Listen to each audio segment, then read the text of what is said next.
The grand ballroom glowed with gold that night, chandeliers dripping light like frozen waterfalls, polished marble floors reflecting wealth and power in every direction, yet in the center of it all stood a little girl who owned nothing but courage. She was small, fragile-looking, her shoes slightly worn, her sweater too thin for the winter outside, and her fingers trembled as they hovered above the black and white keys of a concert grand piano that cost more than her entire life combined. The room was filled with people who had everything, diamonds flashing at their throats, silk gowns whispering as they shifted, men in tailored suits sipping crystal glasses, but none of them noticed the child until the laughter began. It came from one man, Victor Hale, a self-made millionaire known for buying companies, breaking rivals, and never apologizing.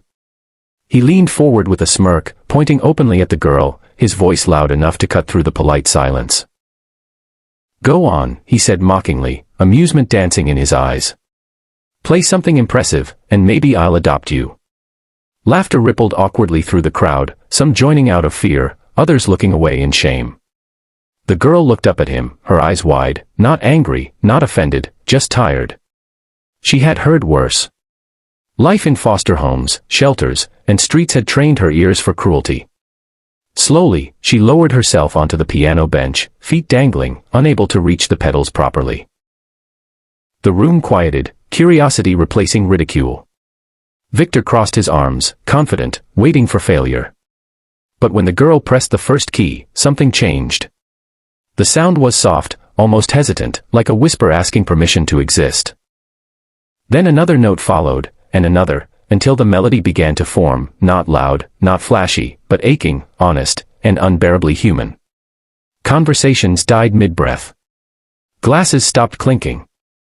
A woman near the back felt tears rise without knowing why. The music carried pain and hope together, like a story told without words, a lullaby her mother once hummed before disappearing forever, the echo of nights spent hungry, the quiet promise she made to herself to survive. The melody grew stronger, deeper, swelling through the room like a tide, and suddenly the girl pressed the pedal with effort, her whole body leaning forward as if pouring her soul into the instrument. The piano responded, rich and full, vibrating through the floor, through the hearts of everyone listening. Victor felt something tighten in his chest, something unfamiliar and unwelcome. He remembered a time long buried, being poor, cold, ashamed, mocked by men who wore better suits. The girl's music dragged that memory into the light without mercy. When the final note faded, no one clapped. They couldn't. The silence was too heavy, too sacred. The girl lifted her hands from the keys and waited, bracing herself for laughter that never came. Victor took a step forward, then another, his eyes fixed on her as if seeing her for the first time. His voice, when he spoke, was quiet. "Who taught you that?" he asked. She shook her head. "No one," she whispered. "I just remember it." He swallowed hard. The room held its breath. Slowly, Victor reached into his pocket, not for money, not for a check, but for a handkerchief he hadn't used in years, pressing it briefly to his eyes before anyone could notice. Then he knelt in front of the girl, bringing himself down to her level, the billionaire and the orphan finally equal.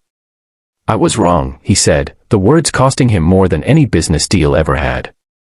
"I shouldn't have mocked you." The girl nodded, accepting the apology without ceremony. He turned to the stunned crowd.